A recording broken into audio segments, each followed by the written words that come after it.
आज हम टेंस के बारे में पढ़ेंगे, थोड़ी सी जानकारी लेंगे टेंस के विषय में कि टेंस होता क्या है। तो सबसे पहले टेंस को समझने के लिए हमको दो चीज समझना होगा। जो टेंस है इसको समझने के लिए दो चीज समझना होगा, एक टाइम को समझना होगा और एक एक्शन को समझना होगा। कोई भी एक्शन हो टाइम जरूर लेता है। बिना टाइम लिए हुए कोई भी एक्शन संभव नहीं है कि वो घटित हो, वो एक्शन हो सके। तो हम सबसे पहले टाइम के विषय में देखेंगे।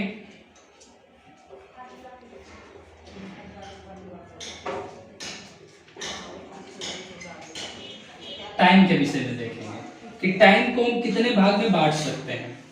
तो टाइम को हम मुख्य रूप से अगर हम टाइम देखें तो एक प्रेजेंट होता है, ठीक है, और हम देखते हैं एक पास्ट होता है और एक देखते हैं हम फ्यूचर होता है। तो मुख्य रूप से अगर देखें तो टाइम प्रेजेंट ही होता है। प्रेजेंट ही पास्ट में बदलता जाता है। जो हमारे लिए आज प्रेजेंट में हम जो कर रहे हैं वही कल होकर हमारे लिए वह पास्ट में बदल जाएगा। तो प्रेजेंट ही पास्ट है, प्रेजेंट ही पास्ट में परिवर्तित हो जाता है, चेंज हो जाता है। और प्रेजेंट में रहकर ही हम फ्यूचर का एजम्पशंस करते हैं। प्रेजेंट में रहकर हम फ्यूचर में जाके नहीं हम उसके विषय में हम बोल सकते हैं। हम प्रेजेंट में रहकर ही उसके बारे में हम कल्पना कर सकते हैं। तो इस तरह से हम देख सकते हैं कि टाइम तीन प्रकार के होते हैं, प्रेजेंट और पास्ट और फ्यूचर। प्रेजेंट ही जो प्रेजेंट आज जिसको हम आज बोल रहे हैं, जिसको हम आज टुडे बोल रहे हैं, ये हमारा आज प्रेजेंट है। प्रेजेंट है जिसको आज हम टुडे बोल रहे हैं वो हमारा प्रेजेंट है। और यही टुडे कल हमारे लिए अस्टरडे में बदल जाएगा। यही टुडे हमारे लिए क्या बदल जाएगा? अस्टरडे में बदल जाएगा। कल यही हमारे लिए अस्टरडे में। तो हम यह बोल सकते हैं जो आज प्रेजेंट है वही कल होकर क्या बन जाएगा? पास्ट बन जाएगा। उसके बाद हम एक्शन के बारे में देखेंगे। अब देखेंगे एक्शन के बारे में। एक्शन क्या होता है? तो एक्शन की अगर हम बात करें तो दौड़ना, जिससे जनरली हम जानते हैं कि हिंदी में बोलते हैं कि जिसके अंत में नाम लगल रहे, तो दौड़ना हो गया, खेलना, कूदना, इस तरह से। तो एक्शन जो है इसको हम बांट सकते हैं। एक तो जैसे हम खड़ी हैं, हम बोले लिख रहे हैं, तो एक्शन क्या हो गया? चालू हो गया। तो हम बोल सकते हैं एक्शन कंटिन्यूअस। एक्शन जो है कंटिन्यू हो गया, कंटिन्यूअस इसको बोल सकते हैं। एक्शन को कंटिन्यूअस बना दिए। खड़ी है, ठीक है, खड़ा है, वो दौड़ना शुरू कर दिया, तो दौड़ना शुरू किया तो कंटिन्यू हो गया ना काम। अच्छा, अब दौड़ रहा है तो हमेशा दौड़ते रहेगा। खाना शुरू कर दिया, खाता रहेंगे नहीं, काम कंप्लीट होगा। खाना कंप्लीट होगा, दौड़ना कंप्लीट होगा। तो जो कंप्लीट होगा वही किस में बदल जाता है? इसको हम कंप्लीट एक्शन भी बोलते हैं। इसको हम कंप्लीट एक्शन भी, और इसी को कंप्लीट एक्शन को ही क्या बोल दिया जाता है? Perfect action. क्या बोल दिया जाता है? परफेक्ट। इस कंप्लीट को ही परफेक्ट बोल दिया जाता है। मतलब जो कंटिन्यू था वही किसमें चेंज हो गया? परफेक्ट में। हम जैसे खाना शुरू कर दिए, खा रहे कंटिन्यू है, खाओ लिए, पेट भर गया, छोड़ दिए, वो हो गया हमारा काम कंप्लीट, तो परफेक्ट में आ गया। एक चीज और क्या हो सकता है? एक्शन तो दो तरह से हो गए, और क्या हो सकता है? एक ये हो सकता है, हम लोग पढ़ते हैं परफेक्ट कंटिन्यूअस, एक पढ़ते हैं, वो देखो। जैसे मान के चलिए एक रूम है, ठीक है, रूम नंबर 1, एक और रूम है, ये रूम नंबर 2 है। रूम नंबर 2, इसमें किताबें भरी हुई है, कुछ भी भरा हुआ है, ठीक है। अब इससे हमको शिफ्ट करना है इसमें किताबें। हम गए, एक मजदूर को लाए, बोले कि चलो इसमें डाल दो। मजदूर क्या किया? यहाँ से किताब उठाया, मजदूर जो है किताब उठाया, यहाँ से चला, किताब लेके गया, यहाँ तक गया, किताब रख दिया। ये जो यहाँ से यहाँ तक गया, ये क्या है? जा रहा है, काम चालू है ना, कंटिन्यू है। क्या है ये?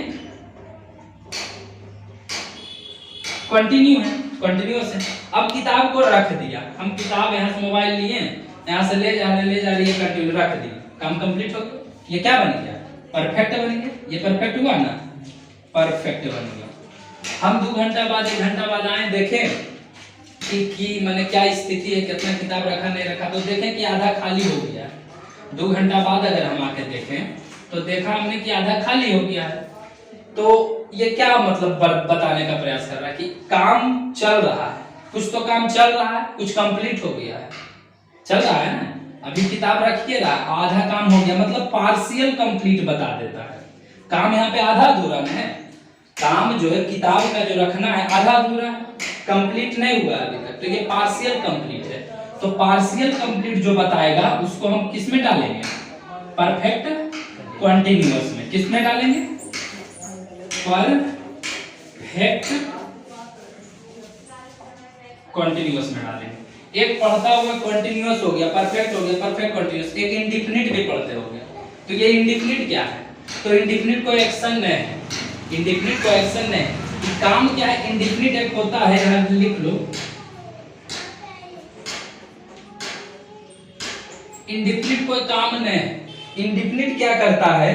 इंफॉर्मेशन देता है कि वह खाता है, बस। काम कोई एक्शन नहीं करेगा, इंफॉर्मेशन देगा कि एक्शन जो है हो रहा है कि नहीं हो रहा है, यही ये इंफॉर्मेशन देगा। तो हमने देखा टाइम को अलग से देखा, एक्शन को अलग से देखा। अब दोनों का अगर हम मिला दें, दोनों को अगर हम मिला दें, ये एक्शन हुआ, टाइम हम क्या देखें? टाइम हमने क्या देखा? एक प्रेजेंट देखा ने, देखा, दूसरा क्या देखा? पास्ट देखा, तीसरा क्या देखा?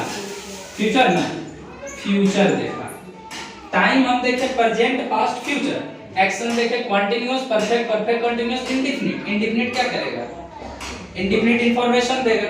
अब देखो प्रेजेंट है तो इससे इसको मिला, present continuous, present perfect, present perfect continuous, present indefinite tense. फिर पास्ट से आ जाओ, past continuous, past perfect tense, past perfect continuous, past indefinite, future indefinite, future perfect, ऐसे करके मिला देखो, मिल जाता। बन गया कि नहीं आपने? ये हमारा टेंस तैयार हो गया। किस तरह से हमने टाइम को अलग पढ़ा, उसके बाद एक्शन को देखा, दोनों को मिला दिया, तो हमारा क्या बन गया? क्या बन गया? टेंस बन गया। अब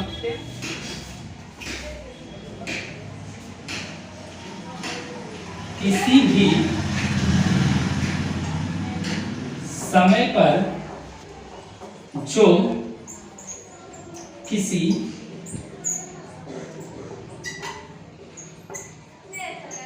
एक्शन के बारे में जानकारी दे, उसे हम क्या कहते हैं? टेंस कहते हैं। उसको क्या कहते हैं? टेंस कहते हैं। किसी भी समय पर जो किसी एक्शन के बारे में जानकारी दे। अगर हम देखें, लिखना है, किसी भी समय पर जो किसी एक्शन के बारे में जानकारी दे, उसको हम क्या कहते हैं? टेंस कहते हैं। अगला हम देख लेते हैं कि जो टाइम है, ठीक है, और जो हमारा एक्शन है, जो टाइम है और जो एक्शन है, इन दोनों के बीच में क्या रिलेशन है, ये देख ले तो और बेहतर समझ में आएगा। तो हम बोले, शुरू में ही बोल दिए कि जो कोई भी एक्शन हो तो टाइम जरूर लेगा, कुछ ना कुछ टाइम जरूर लेगा। हम लिख रहे हैं तो टाइम तो लग रहा है, हम कुछ भी करें, कोई भी एक्शन हो वो टाइम जरूर लेगा। अगर हम टाइम को 0 कर दें, when टाइम इज 0, अगर हम टाइम को 0 कर दें तो एक्शन होगा ही नहीं, एक्शन खत्म, एक्शन नहीं होगा। टाइम को अगर 0 कर देंगे तो एक्शन क्या नहीं होगा, एक्शन होगा ही नहीं। ये बात एक ध्यान रखोगे। जैसे अगर हम देखें, एक फिल्म है, मूवीज है, मिस्टर इंडिया, उसमें गायब हो जाता है, हीरो गायब हो जाता है। किससे रिलेट किया? टाइम से। देखते हो घड़ी को दाबता है तब ना, तो रिलेट किससे किया? टाइम से। वहां क्या करता है? उस पे वो टाइम को 0 कर देता है, व्यक्ति गायब हो जाता है। अगर टाइम को 0 कर दोगे तुमको दिखाई नहीं देगा वो एक्शन, समझा? जैसे तुम देखता होगा, एक लड़का है, यहाँ से चलना शुरू किया, और तुम कहीं बैठ के यहाँ मान के चलो देख रहे हो, तुम देख रहा है कि जा रहा है, एक लड़का बाइक से आया, ठीक है, बाइक से ले लिया बाइक, उससे जा रहा, तुम देखा अच्छा आ रहा, एक और लड़का बहुत स्पीड में आया कार से लेके आया, तुम देखा, अच्छा तीनों के देखने का अंतर अब बताओ। एगो भूल के जा रहा, तू बढ़िया से देख लेगा, अच्छा लाल कपड़ा पहन ले, जूता पहन ले, ये पहन ले, सब बता दोगे। अब जो दौड़ के पार हुआ उसका भी कुछ बता सकते हो, बाइक से हल्का फुल्का दिखेगा, कार से जा रहा, जैसे देख लो, जैसे जैसे स्पीड जितना मैंने टाइम कम लग रहा वैसे वैसे उसका मैंने दिखने का जो क्या उसको बोल सकते हैं, कम दिख रहा है ना, उसका दिख रहा है। तो यही हम बताना यहाँ चाह रहे हैं कि टाइम और एक्शन में क्या, तो टाइम को अगर जीरो कर दोगे तो एक्शन होगा ही नहीं, समझ लिया। अच्छा एक टाइम में अगर देखो तो यहाँ पे हम बता सकते हैं टाइम के बारे में, वहाँ तो वो हम पढ़े कि दो प्रकार के होते हैं, एक और हम डिवाइड कर सकते हैं टाइम को दो भाग में। एक हम बोल सकते हैं, एक होता है पॉइंट ऑफ टाइम, क्या होता है पॉइंट ऑफ टाइम, और एक क्या होता है ड्यूरेशन ऑफ टाइम। एक होता है पॉइंट ऑफ टाइम, एक होता है ड्यूरेशन ऑफ टाइम। अगर हम बोल दें we watched the movies at 10 o'clock, we watch the movies at 10 o'clock, हम लोगों ने मूवी देखा, 10 बजे मूवी देख लिया। तो अब यहाँ पे देखो एट 10 o'clock, 10 बजे क्या है पॉइंट ऑफ टाइम या duration of time? Duration of time मैंने कोई काम को करते हुए उसके क्या उसको ड्यूरेशन मैंने नहीं समझते हो, अंतराल, टाइमिंग का अंतराल, यहाँ समझ में आएगा। देखो ये जो 10 बजे है, 10 बजे में कोई ड्यूरेशन, 10 बजे में कितना मिनट देता है, 1 सेकंड में 10 बज जाएगा। अरे 1 सेकंड में तुम मूवीज देख लोगे, देख सकते हो 1 सेकंड में, तो ये यहाँ पे ये गलत है, वॉच्ड नहीं हो। हाँ तुम ये कर सकते हो, we were watching the movies, हम लोग देख रहे थे 10 बजे से मूवी देख रहे थे, ये कर सकते हो। ये पॉइंट ऑफ टाइम, हाँ यहाँ पे तुम बोल सकते हो एरा हटा के टाइम को चेंज कर दीजिए, ये बोल सकते हो। तो टाइम को हम चेंज नहीं कर सकते, हम जब भी चेंज करेंगे तो एक्शन को ही चेंज करेंगे। हमने लिखाया टेंस की परिभाषा हम क्या दिए, टेंस हम बोले टाइम प्लस एक्शन, बोले ना टाइम प्लस एक्शन पहला बताएं। दूसरा बताएं कि किसी भी समय पर जो किसी एक्शन के बारे में जानकारी है तो उसको हम टेंस कहते हैं। तीसरा अब हम यहाँ बोलने जा रहे हैं कि टेंस किसको कहते हैं, इसका डिफिनीशन, तो वर्ब ही टेंस है, वर्ब ही क्या है टेंस है। तो क्या वर्ब टेंस है कैसे, अब बताते हैं। ये आइडेंटिफिकेशन से क्लियर होगा, आइडेंटिफिकेशन ऑफ टेंस, कैसे हम उसको पहचानेंगे कौन टेंस है। अगर हम लिखते हैं he is eating a mango, ये लिख दिया। अब हम तुमसे पूछते बताओ ये कौन सा टेंस है, तुम कहां से पकड़ोगे, तो तुम पकड़ोगे इसको पकड़ोगे, तुम पकड़ोगे इसको पकड़ोगे, वर्ब को पकड़ोगे। अच्छा इज क्या है, तो इज प्रेजेंट है, हम बताए थे वर्ब टू बी में चलता है, वो भी लिखा देते हैं हम। तो इज क्या है प्रेजेंट है, PRES प्रेजेंट है। अच्छा ईटिंग क्या है, ईटिंग कॉन्टिन्यूअस ना है, ये कॉन्टिन्यूअस है। तो अब दोनों को अगर मिला दो, ये प्रेजेंट क्या है, ये क्या दिखा रहा है, तो कहीं ना कहीं ये इज टाइम तुमको दिखा रहा है ना कि प्रेजेंट टाइम में, बाज रहता तो कहता पास्ट टाइम में, समझ रहे हो। तो ये कहीं ना कहीं तो टाइम में दिखा रहा है, और ये जो कॉन्टिन्यूअस है ये क्या है ईटिंग खाना, तो एक्शन ना है। तो देखो यही चीज तो हम लिखे ऊपर कि टाइम प्लस एक्शन, तो टाइम प्लस एक्शन है। और ये क्या है, कहां लिखते हैं, यहाँ ऊपर लिखते हैं। इज क्या है, वर्ब है कि नहीं, हेल्पिंग वर्ब है, लेकिन वर्ब तो है, ये वर्ब है। अच्छा ईटिंग क्या है, ये भी तो वर्ब है, वर्ब है। तो हम नहीं बोल सकते हैं, जैसे तुम बोल सकते हो टाइम प्लस एक्शन है, ठीक है, तो वैसे हम बोल सकते हैं वर्ब है, वर्ब को ही टेंस कहते हैं, वर्ब या वर्ब के समूह को हम टेंस कहते हैं। ये भी यहाँ पे एक डिफिनीशन हो सकता है टेंस का, अगर देखने का प्रयास करो।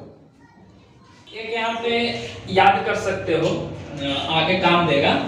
एक होता verb to be, verb to be, एक होता verb to have, verb to have, एक होता है वर्ब टू डू, ये होता है। इसको हम यहाँ पे समझेंगे। अच्छा ये है तुम्हारा प्रेजेंट फॉर्म ऑफ वर्ब, अच्छा, इससे पहले एक चीज और सीख लो, इससे बेस्ट पहले एक चीज और, ये क्या है? ये V1 नहीं है, इसको हम V1 नहीं बोलेंगे, V1 का मतलब ये गलत हो जाएगा। इसको हम क्या बोल सकते हैं? इसको हम बोल सकते हैं प्लूरल फॉर्म ऑफ वर्ब बोल सकते हैं, या इसी को एक और नाम हम दे सकते हैं, इसको क्या दे सकते हैं? प्रेजेंट फॉर्म ऑफ वर्ब हम बोल सकते हैं। V1 को हम प्लूरल फॉर्म ऑफ वर्ब या प्रेजेंट फॉर्म ऑफ वर्ब बोल सकते हैं। इसको V1 बोलना गलत होगा, लेकिन हम लोग बोलचाल में हम यही यूज करते हैं, V1 करते हैं, लेकिन नहीं, इसको हम बोलेंगे प्लूरल फॉर्म ऑफ वर्ब या प्रेजेंट फॉर्म ऑफ वर्ब, या एक और नाम तुम दे सकते हो, इसको तुम बोल सकते हो फर्स्ट फॉर्म। अच्छा, इसको इससे लिख लो, थोड़ा सा मोड़ा, फर्स्ट फॉर्म ऑफ वर्ब। इसका 3 नाम इसको हम बुला सकते हैं, plural form of verb, present form of verb या फर्स्ट फॉर्म ऑफ वर्ब। अच्छा, इसको हम क्या बोल सकते हैं? इसको हम बोलेंगे सेकेंड फॉर्म ऑफ वर्ब बोल सकते हैं। अच्छा, और क्या बोल सकते हैं? पास्ट फॉर्म ऑफ वर्ब बोल सकते हैं। इसको हम प्लूरल फॉर्म ऑफ वर्ब, इसको हम पास्ट फॉर्म ऑफ वर्ब या second form of verb, form of verb बोल सकते हैं। अब हम अगर बात करें V3 की बात करते हैं, जिसको कि हम V3 बोलते हैं बोलचाल की भाषा में, लेकिन V3 होता सकते हैं थर्ड फॉर्म ऑफ वर्ब बोल सकते हैं, या फिर इसी को हम बोल सकते हैं परफेक्ट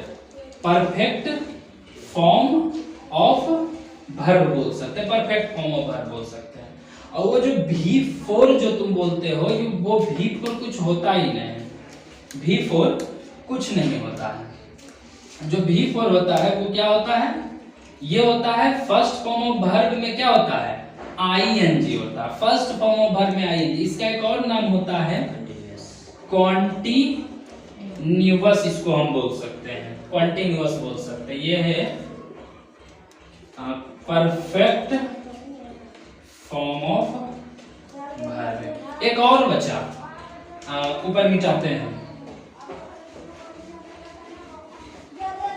एक बचा तुम्हारा ये V5 जो है, इसको V5 होता ही कुछ नहीं है, इसको हम ही नहीं बोलेंगे फिफ्थ फॉर्म ऑफ वर्ब, इसको ही नहीं बोलेंगे फोर्थ फॉर्म ऑफ वर्ब, ये बोलना गलत है। फर्स्ट फॉर्म ऑफ वर्ब में ing बोल दो या कंटीन्यूअस फॉर्म बोल सकते हो, कंटीन्यूअस फॉर्म बोल सकते हो of verb, continuous form of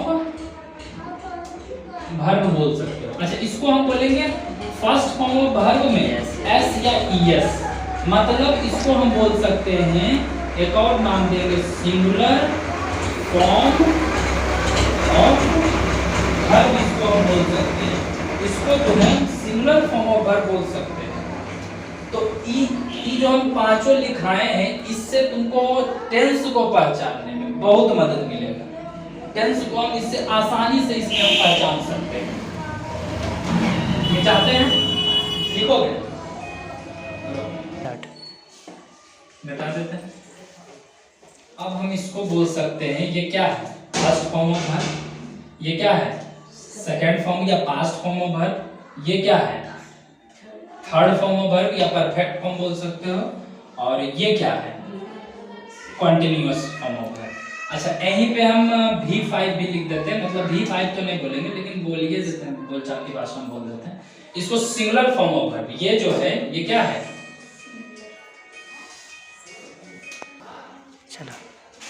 V5 को हम सिंगुलर फॉर्म भी बोल सकते हैं, इसको हम प्लूरल फॉर्म बोलेंगे, ठीक। अच्छा, वर्ब टू बी एक हम बताएं तो पहले हम वर्ब टू बी की बात कर लें, उसमें क्या होता है।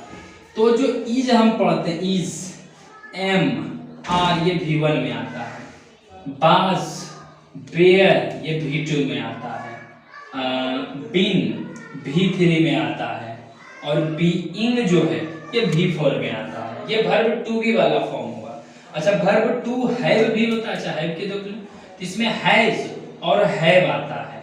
यहाँ पे जो हैव है ये प्लूरल है, और ये सिंगुलर है।